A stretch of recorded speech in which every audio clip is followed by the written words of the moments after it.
จังสั้นอีปัญหาดังกล่าวนี้ข้าพเจ้าคิดว่ามันก็มีความจำเป็นถึงอย่างใดก็ตามในนามที่ว่าเป็นสมาชิกสภาแห่งชาติเฮ็ดหน้าที่เป็นผู้แทนประชาชนและแม่นอยากเสนอให้องค์การจัดตั้งภาครัฐและก็ภาคส่วนที่เกี่ยวข้องเป็นต้นแม่นบรรดาคงเขตอยู่ในคงเขตนอนอยู่ในคงเขตเศรษฐกิจนี้ที่มันติดพันกับชีวิตการเป็นอยู่ของประชาชนนั้นสวัสดีท่านผู้ชมที่เคารพต้อนรับทุกท่านเข้าสู่รายการค้นหามาเรา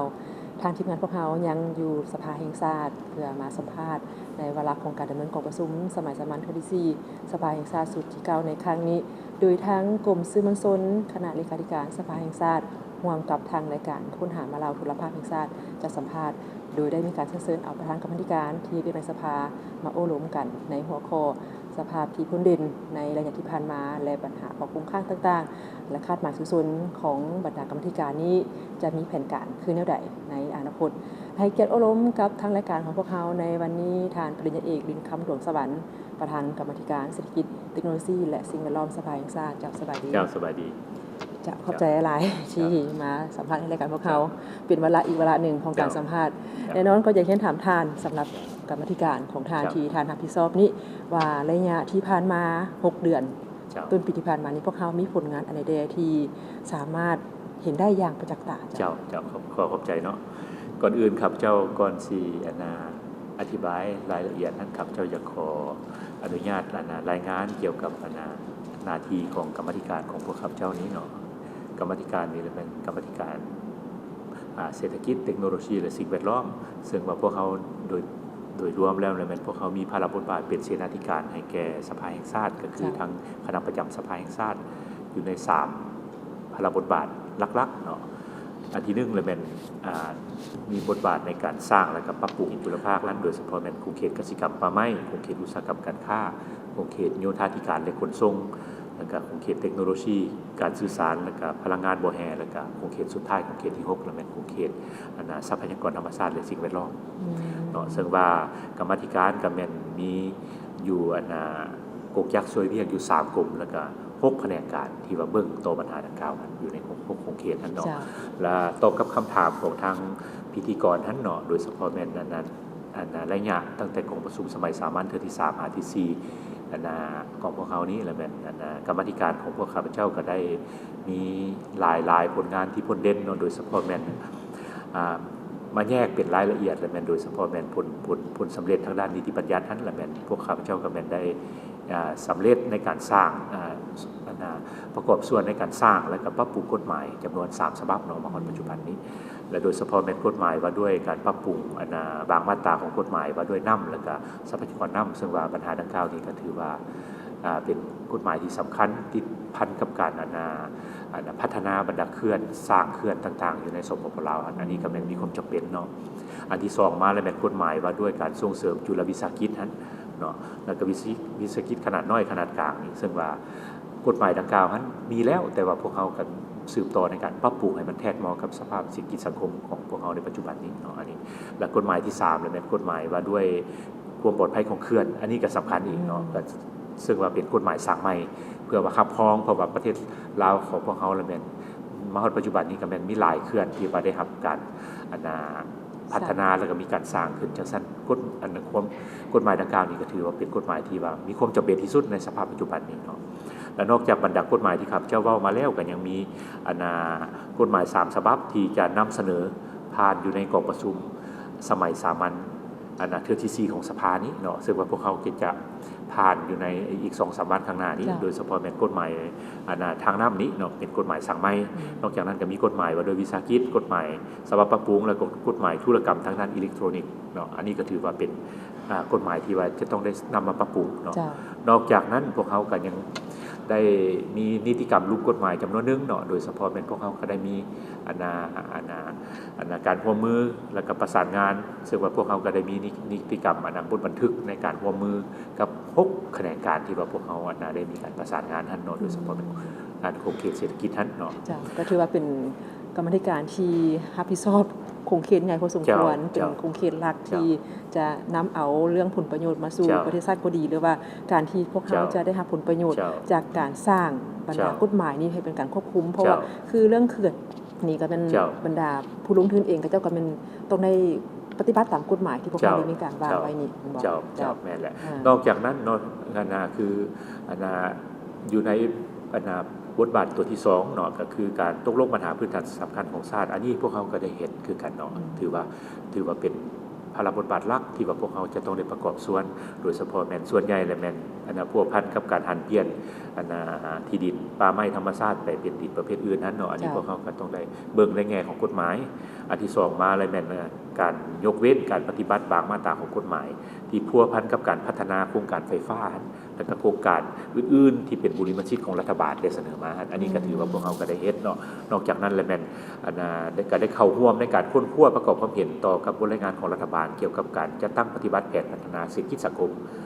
แล้วก็งบประมาณประจำปี 2022 นี้ที่ผ่านมาอันนี้ก็ถือว่าเป็นหน้าเวียกที่ว่าพวกเขาได้จัดตั้งปฏิบัติในนี้ผ่านมาเนาะแล้วบัดนี้นอกจากนั้นพวกเขาก็ได้สำเร็จในการร่วมกับคณะการที่เกี่ยวข้องในการพัฒนายุทธศาสตร์พลังงานไฟฟ้าเนาะนอกจากนั้นก็มีวิสัยทัศน์และยุทธศาสตร์ทางด้านเศรษฐกิจดิจิทัลซึ่งว่า2ยุทธศาสตร์ดังกล่าวนี้ก็ถือว่าได้มีการรับรองจากสภาแห่งชาติในครั้งผ่านมาเนาะถือว่าเป็นยุทธศาสตร์และก็วิสัยทัศน์ของเขตกสิกรรมและป่าไม้เนาะซึ่งว่าติดพันกับเวลาแห่งชาติที่ว่าทางด้านเศรษฐกิจที่ว่าพวกเขาในการจะตั้งปฏิบัติอยู่ปัจจุบันนี้นอกจากนั้นก็เป็นปัญหาอีกปัญหาหนึ่งก็เป็นการขึ้นใบทะเบียนตาดินการขุดค้นแร่ธาตุแบบทดลองเนาะแล้วก็การพัฒนาท่าบกแล้วก็เขตโลจิสติกเนาะอันนี้ก็ถือว่าเป็นเวียกที่ว่าบุริมสิทธิ์ที่ว่าพวกเขาได้เฮ็ดติดตามกฎการในระยะผ่านมาถือเป็นหัวข้อใหญ่ๆเลยก็ว่าได้เป็นหัวข้อที่สังคมจับตาและก็เป็นกระแสในสังคมในปัจจุบันนี้ถือว่าแล้วเฮาเฮ็ดเวียกจังได๋ทานเพราะว่าเวียกลินเอาหลายแล้วพวกเฮานี่มีการแบ่งเวียกแบ่งงานกันจังได๋ในประธานกรรมการพวกเฮานี่สำหรับประธานกรรมการของพวกเขานี่คณะนำของกรรมการนี้เป็นพวกข้าพเจ้าก็มีอยู่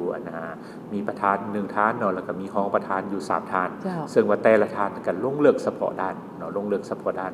ยกตัวอย่างว่าพวกเขามี3กรมเนาะที่ว่าเป็นเสนาธิการให้พวกเขานี้ของกรรมการนี้แหละแม่น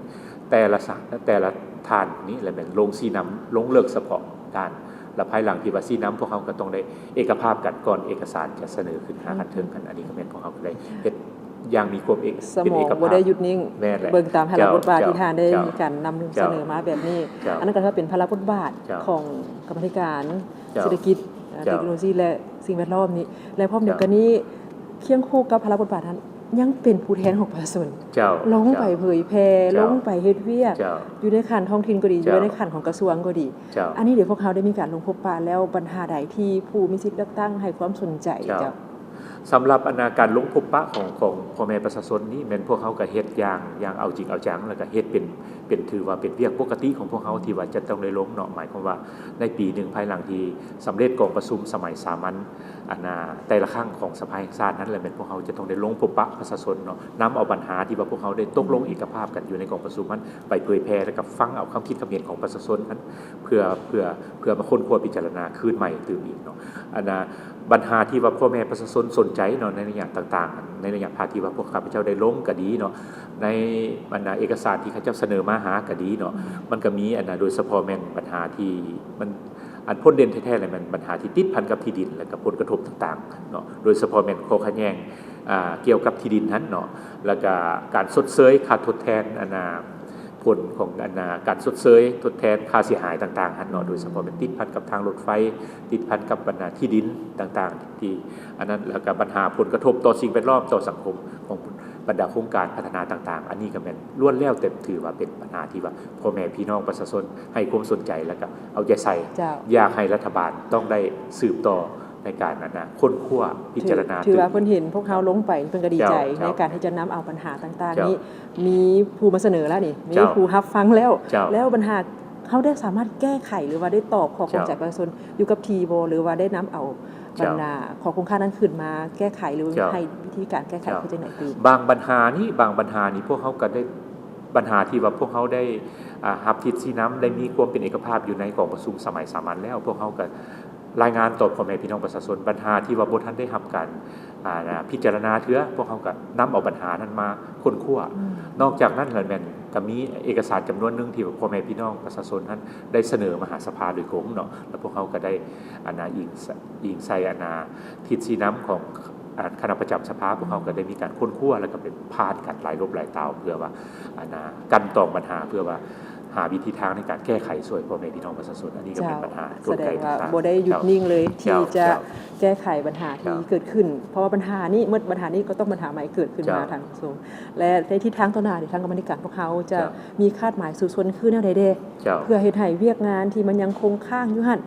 น้อยลงแล้วก็สู่เป้าหมายอันใหม่ต่อปัญหาดังกล่าวท่านข้าพเจ้าขออนุญาตแยกเป็น3โครงเขตซะเนาะอันที่1ละแม่นโครงเขตการปฏิบัติพระบทบาทของทางด้านนิติบัญญัตินั้นละแม่นพวกเขาก็ต้องได้สืบต่อหั่นแหละเนาะสู่ซนแล้วก็ยกสูงความเป็นเจ้าการและก็ประสิทธิและประสานสมทบกับภาคส่วนที่เกี่ยวข้องนั้นเนาะลายขึ้นตืมเนาะให้มันแน่นแฟ้นเนาะเพราะว่าพวกเขาบ่สามารถแก้ไขปัญหาหรือว่ามีคำเห็นทัศนะของพวกเขาอย่างเดียวพวกเขาต้องได้ประสานสมทบกับภาคส่วนที่เกี่ยวข้องอันที่2มาแล้วแม่นเข้าร่วมตั้งแต่หัวทีนี่แหละเนาะในการค้นคว้าประกอบความเห็นแล้วก็กวดการเนื้อในรอบด้านใส่บรรดากฎหมายที่ว่าพวกเขาจะนำมาผ่านสภาในครั้งต่อๆไปที่ว่าติดพันกับปัญหาดังกล่าวอันที่3มาแล้วแม่นสุกยู่คะแนนการที่เกี่ยวข้องทั้งศูนย์กลางและท้องถิ่นสร้างแล้วก็ปรับปรุงการจัดตั้งผันขยายบรรดานิติกรรมใต้กฎหมายหรือว่ากฎหมายต่างๆเพราะว่าเพื่อเฮ็ดให้ประชาชนพ่อแม่พี่น้องประชาชนกำได้แล้วก็เข้าใจตัวกฎหมายเนาะและอีกอันนึงแล้วแม่นเผยแพร่กฎหมายนี้อันนี้ก็สำคัญหมายความว่าเผยแพร่กฎหมายแล้วก็นิติกรรมลุมกฎหมายนี้จะต้องได้ติดแท้แล้วก็ลงเข้าถึงพ่อแม่ประชาชนตัวจริงเนาะอันนี้ก็แม่นจุดนึงบัดนี้จุดที่2เลยแม่นข้าพเจ้าคิดว่าการปฏิบัติพระบทบาททางด้านการตกลงปัญหาสำคัญพื้นฐานของชาตินี่อันนี้ก็ถือว่ามีความจำเป็นเนาะสำหรับปัญหาดังกล่าวนี้ก็ต้องได้ยกสูงบทบาทของกรรมาธิการในการเป็นเสนาธิการให้แก่สภาแห่งชาติก็คือคณะประจำสภาแห่งชาตินั้นอันที่2มาก็ต้องได้ติดตามสุกยู่ในการสร้างยุทธศาสตร์ต่างๆภายหลังที่ว่าพวกเขามีกฎหมายแล้วก็ต้องคะแนนการก็ต้องได้มียุทธศาสตร์ที่ว่าติดพันกับเพื่อพันขยายกฎหมายให้เข้าสู่ล่วงลึกอันนี้ก็มีความจำเป็นเนาะนอกจากนั้นก็ต้องได้สืบต่อในการสุกยู่การจัดตั้งปฏิบัติวาระแห่งชาตินั้นวาระแห่งชาตินี้ถึงว่าพวกเขาจะบ่สามารถสำเร็จในมื้อนึงยามเดียวแต่ว่าพวกเขาก็ต้องได้สร้างพื้นฐานเพื่อว่าให้ภายหลังที่ว่าหมดวาระแห่งชาติพวกเขาสามารถสืบต่อพันขยายได้อันนี้ก็เป็นแผนงานต่อไปมีความจำเป็นและก็สืบต่อในการค้นคว้าปัญหาพื้นฐานของประเทศชาติที่รัฐบาลเสนอและก็ตามการมอบหมายของคณะประจำสภาแห่งชาติอันนี้ก็เป็นหน้าที่ของพวกเขาที่ต้องได้เฮ็ดจังซั่นนี่ปัญหาดังกล่าวนี้ข้าพเจ้าคิดว่ามันก็มีความจำเป็นถึงอย่างใดก็ตามในนามที่ว่าเป็นสมาชิกสภาแห่งชาติเฮ็ดหน้าที่เป็นผู้แทนประชาชนและเป็นอยากเสนอให้องค์การจัดตั้งภาครัฐและก็ภาคส่วนที่เกี่ยวข้องเป็นต้นเป็นบรรดาคงเขตอยู่ในคงเขตนอนอยู่ในคงเขตเศรษฐกิจนี้ที่ว่าติดพันกับชีวิตการเป็นอยู่ของประชาชนนั้นจงได้ซุ้มใส่ตื้มในการปฏิบัติพระบทบาทและก็การแก้ไขปัญหาต่างๆที่เกิดขึ้นให้ทันเวลาเนาะถ้าว่าจะแก้ไขปัญหาต่างๆที่เกิดขึ้นให้ทันเวลาทันกับสภาพการอันสำคัญที่สุดเลยแม่นต้องมีมาตรการต้องมีมาตรการในการแก้ไขแล้วก็ต้องมีกลไกและก็วิธีการในการจะตั้งปฏิบัติแก้ไขปัญหาเฉพาะหน้าและรีบด่วนอันสำคัญที่สุดอีกอันนึงเลยแม่นต้องมียุทธศาสตร์ยาวนานเพื่อแก้ไขปัญหาต่างๆเนาะอันนี้ก็เป็นถือว่ามีความจำเป็นจังซั่นนี่แม่นอยู่ในสภาแห่งชาติภายหลังที่ว่าพวกเขามีกฎหมายบรรดาคะแนนการเศรษฐกิจต่างๆโดยเฉพาะเป็น6คะแนนการที่ว่าพวกข้าพเจ้าได้มีการประสานสมทบนั้นนี่แต่จะต้องได้สุ่มใส่ในการสร้างยุทธศาสตร์เฉพาะของแต่ละคงเขตสำคัญหลายเรื่องยุทธศาสตร์สำคัญหลายเพราะว่ามันเป็นการเบิ่งกว้างเห็นไกลถึงอนาคตข้างหน้าพวกเขาสิมีวิสัยทัศน์คือจังใดในการพัฒนาในต้นหน้าก็ต้องเป็นอาศัยผู้ที่มีความคิดตึกตองมีการวางแผนคาดเดาในอนาคตข้างหน้าก็ต้องขอขอบใจท่านประธานหลายที่ได้สละเวลามาอบรมการได้ความกระจ่างแจ้งถึงพระบทบาทของกรรมการที่ท่านรับผิดชอบอยู่ขอบใจท่านหลายจากท่านผู้ชมที่เคารพการโอโลแมนสิ้นสุดในวันนี้พวกเขายังจะมีการสัมภาษณ์เป็นอีกแต่ว่าจะเป็นทานใดมาจากกรรมธิการไหนติดตามชมรายการพวกเขาต่อไปเวลาพอดีหมดแล้วข้าพเจ้าและแขกรับเชิญลาท่านผู้ชมไปก่อนสบายดี